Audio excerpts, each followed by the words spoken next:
Escape ஆகலான்னு பாக்குறியா?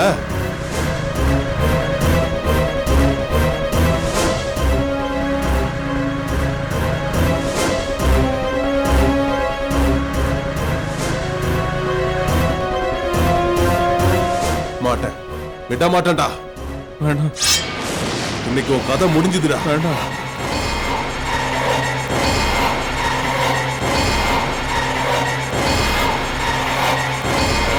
விட மாட்டேன்டா உன்னை. விடவே. ஜனங்க சார் எஸ் ஆயிடுங்க, மாட்டிடாதீங்க, வாங்க. அப்பா என்ன பாச்சு?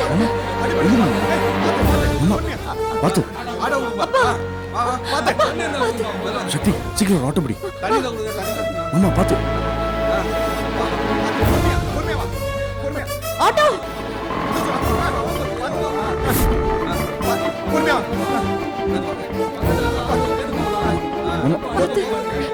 மெதுவா. அப்பா பாத்து வாங்க.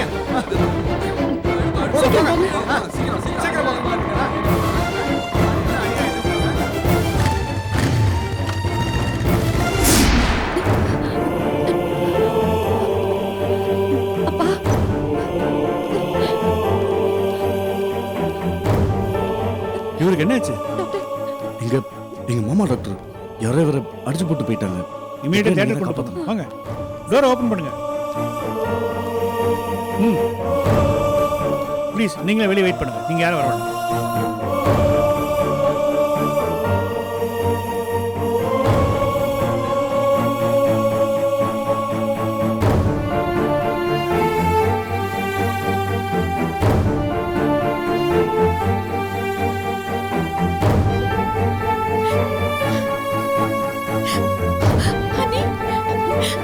லட்சுமி என்னாச்சு?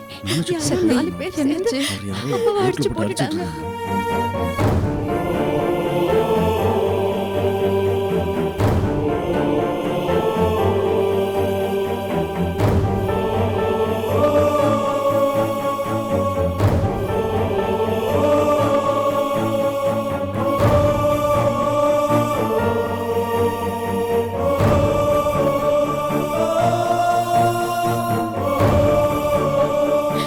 என் தம்பியை நான் பார்க்கணும்.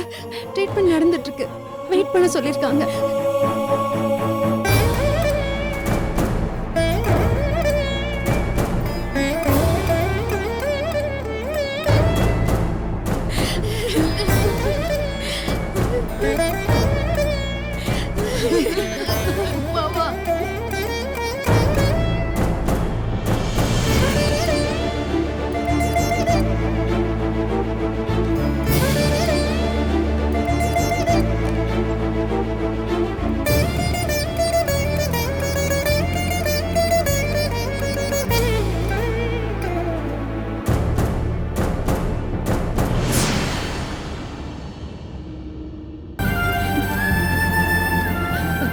சிஸ்டர், அப்பாவுக்கு இப்ப எப்படி இருக்கு? அவர் உயிருக்கு ஒன்றும் ஆபத்து இல்லையே? அவர் இன்னும் கிரிட்டிக்கல் கண்டிஷன்ல தான் இருக்காரு. தலையில அடிபட்டு இருக்கு, நிறைய ரத்தம் லாஸ் ஆயிருக்கு. இப்போதைக்கு எதுவும் சொல்ல முடியாது.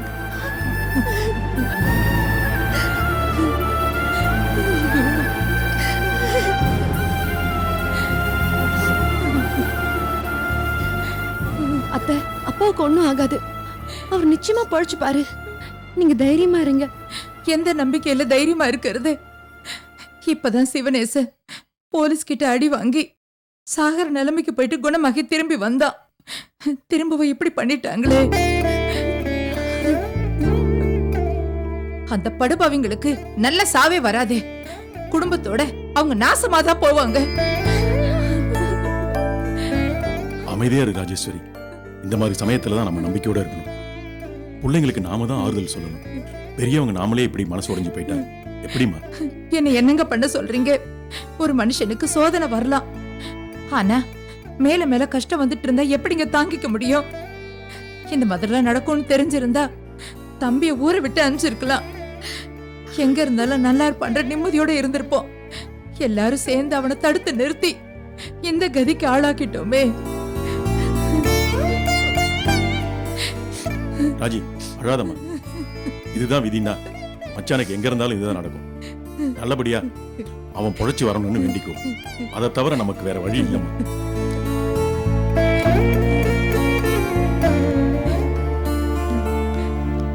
சிஸ்டர், அப்பாவுக்கு என்னாச்சுன்னு தெரியாம காத்துட்டு இருக்கிறது ரொம்ப கஷ்டமா இருக்கு. நானும் உள்ள வரனே. நானும் வரேன் சக்தி. நீங்க வர வேண்டாமா, நீங்க மட்டும் வாங்க சக்தி. டாக்டர் எல்லாரும் வந்தா திட்டுவாரு. அத்தை, நான் போய் பார்த்துட்டு வரேன்.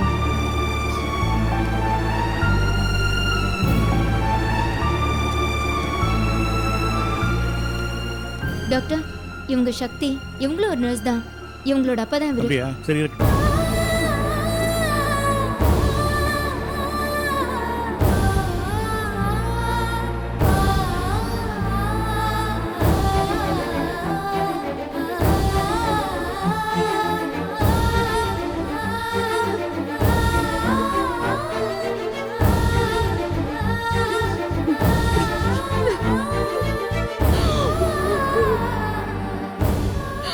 ஏமா எமோஷனல் ஆகாதீங்க ப்ளீஸ், கொஞ்சம் வெளியே வெயிட் பண்ணுங்க.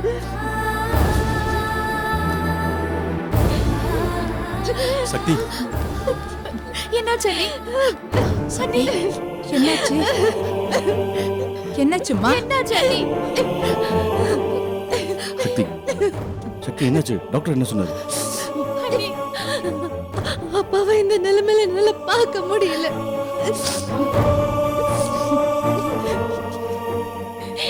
நீங்க அடிபட்டிருந்தப்ப கூட நான் தைரியமா இருந்தேன். ஆனா அப்பாவை இப்படி பாக்குறப்போ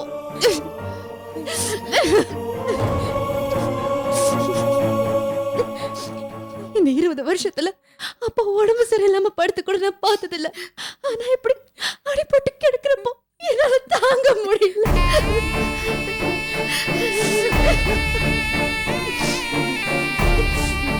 அண்ணி, அழாதீங்க அண்ணி, ப்ளீஸ். சக்தி, அழாது. நீ ஒரு நர்ஸ், உனக்கு இந்த மாதிரி சுச்சுவேஷன் எப்படி ஹேண்டில் பண்ணணும்னு தெரியும். நீ எப்படி டிஸ்டர்ப் பண்ண, அப்போ இவங்க நிலைமையெல்லாம் கொஞ்சம் யோசிச்சு பாரு. முடியல லக்ஷ்மி, உள்ள இருக்கிறது எங்க அப்பாங்கிறப்போ என்னால சராசரி பொண்ணாதான் இருக்க முடியுது.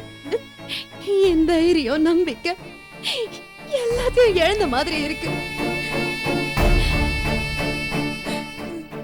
அப்பாதான் எங்களுக்கு எல்லாமே.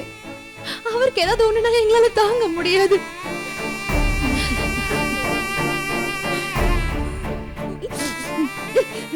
சக்தி, மனசை தளர விடாதுமா. மச்சானோட நல்ல மனசுக்கு எதுவும் நடக்காது. நம்பிக்கையோட இருமா. அப்படிதான் மாமா நானும் நம்பிக்கையா இருந்தேன். ஆனா அந்த நம்பிக்கை பொய்ன்னு இப்ப எனக்கு தோணுது. மத்தவங்களுக்கு கெட்டது நினைக்கிற எல்லாரும் நல்லதானே இருக்காங்க. ஆனா எல்லாருக்கும் நல்லது நினைக்கிற அப்பாவுக்கு மட்டும் ஏன் இப்படி நடக்கணும்? அவர் நல்லவரா இருக்கிறது தான் தப்பா? அதுக்குதான் இந்த தண்டனையா?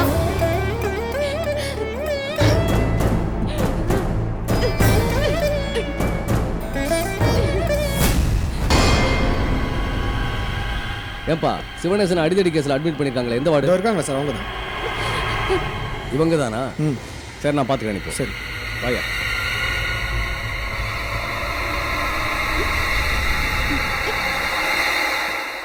சிவனேசன் ஒருத்தர் அடிதடி விவகாரத்தில் அட்மிட் ஆகிருக்கதா ஆஸ்பத்திரியிலேருந்து எங்களுக்கு இன்ஃபார்ம் வந்தது. அதை பற்றி நான் விசாரிக்க வந்திருக்கேன். நீங்களாம் அவருக்கு சொந்தக்காரங்களா? ஆமாம் சார்.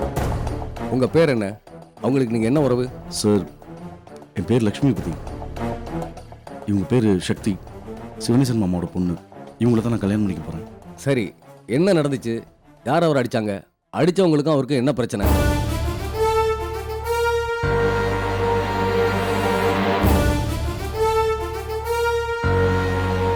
சார், எங்கள் மாமா ரொம்ப நல்லவர். அவருக்கு எதிரிங்க யாருமே கிடையாது. அடித்தவங்களையெல்லாம் பார்த்தா ரவுடிஸ் மேலே தான் சார் இருக்கு.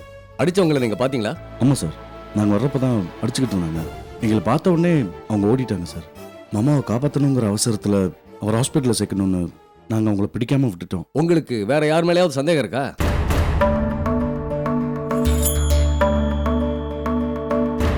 சொல்லுங்க சார். சார், இப்போ அதை பற்றிலாம் நாங்கள் எதுவும் யோசிக்கல.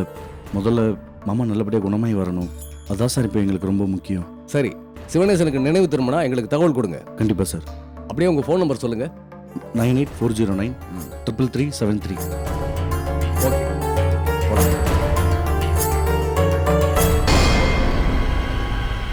உயிர் போற அளவுக்கு மச்சானை யாரும் அடிச்சது? அவன் மட்டும் என் கையில கிடைக்கட்டும், வெட்டி பொலி போட்டுறேன். நாங்கள் அந்த பக்கமாக போகும்போது தட்சிணாமூர்த்தி சார் கார் தான் எங்களை கிராஸ் பண்ணி போச்சு. நானும் சக்தியும் அதை பார்த்தோம். எனக்கு என்னமோ அவர் மேல தான் டவுட்டா இருக்கு. சந்தேகமே வேணாம்ப்பா. நிச்சயமா அந்த ஆள் தான் பண்ணிருப்பான். மச்ச மேல அவன் ஒருத்தன் தான் கொலவர் எடுத்து தெரிஞ்சுக்கிட்டு இருக்கான். ஏன்பா இதை ஏன் நீ போலீஸ்ல சொல்லல? இரு, நான் இப்பவே சொல்லிட்டு வரேன். ஐயோ வேணுங்க, சொல்றது கேளுங்க. இப்போதைக்கு எந்த பிரச்சனையும் வேணாம். ஆல்ரெடி நமக்கும் அவங்களுக்கும் நிறைய பிரச்சனை இருக்கு. இப்போ நீங்க அவங்க மேல கம்ப்ளைண்ட் கொடுக்க போனா பிரச்சனை மேல மேல ஜாஸ்தி ஆகும். முதல்ல மாமா நல்லபடியா குணமாய் வரட்டும். அவர்கிட்ட கேட்டாதான் உண்மை என்னன்னு தெரியும். ஆமாங்க, நாம இப்ப பொறுமையா இருக்கிறது தான் நல்லது. அவசரப்பட்டு ஏதாவது பண்ணா அது நம்ம பிள்ளைங்களோட வாழ்க்கையை தான் பாதிக்கும். சக்தி, நீ பாத்துக்கோ. நான் வீட்டுக்கு போய் பணம் எடுத்துட்டு வரேன். வரேங்க.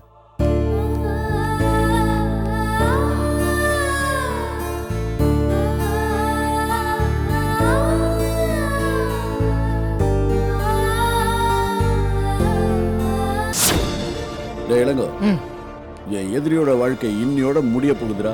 பிள்ளைங்க கிடைச்சதுக்கு அப்புறம் இன்னைக்கு தான் நான் ரொம்ப சந்தோஷமா இருக்கேன். அது சரி மாமா, முடிஞ்சுதா இல்லையான்னு இன்னும் கன்ஃபார்மா தெரியலையே. எனக்கு நம்பிக்கை இருக்குடா. அவன் பிழைக்கிறதுக்கு வாய்ப்பே இல்லை. எனக்கு இருந்த பெரிய தொல்லை ஒழிஞ்சுது.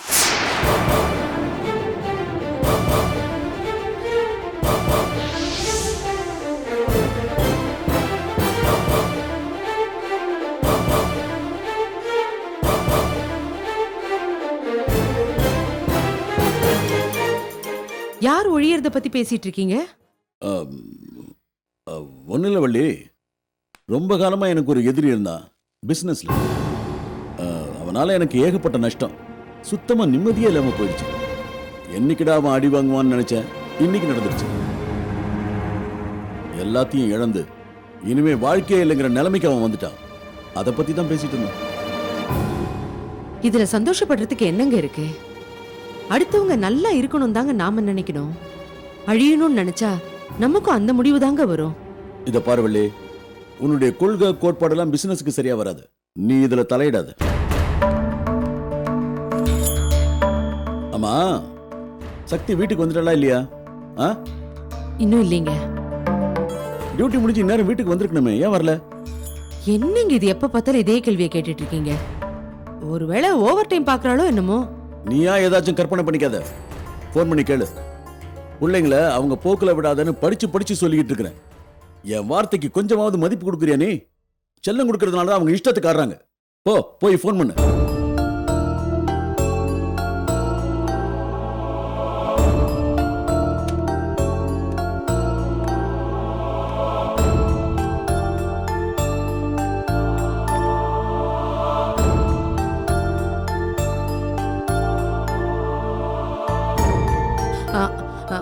சக்தி, நான் அம்மா பேசுறேம்மா. ஏமா இன்னும் வீட்டுக்கு வரல? பக்கத்துல அவர் இருக்காரா? ஆமா. நான் சொல்றது அமைதியா கேட்டுக்கோங்க. சத்தம் போட்டு ஆர்ப்பாட்டம் பண்ணிடாதீங்க. சொல்லுமா. அப்பாவை யாரும் அடிச்சு போட்டாங்கம்மா.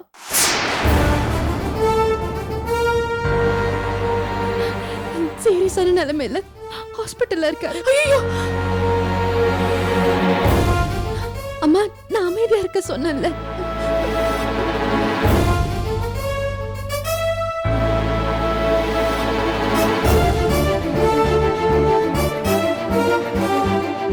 சரிம்மா, அப்பா இந்த நிலைமையில விட்டுட்டு என்னால வர முடியாதுமா.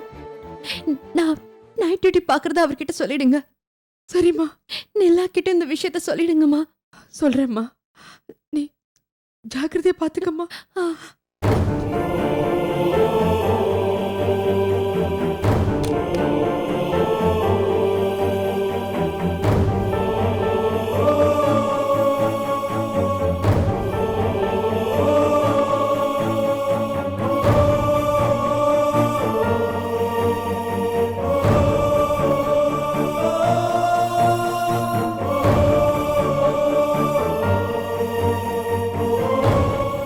என்ன சொல்ற உன் பொண்ணு?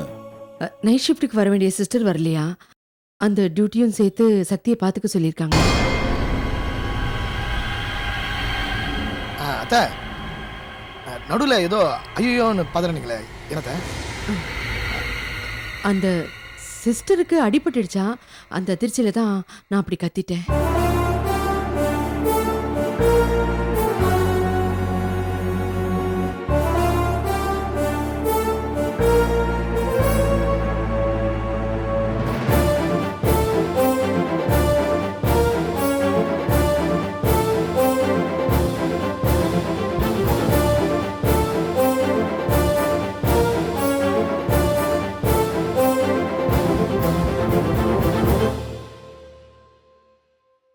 இளங்கோ ம். ஏதோ ஒரு நல்ல விஷயம் நடந்திருக்கு போல் இருக்கு. இவன் நம்ம கிட்ட மறைக்கிறா.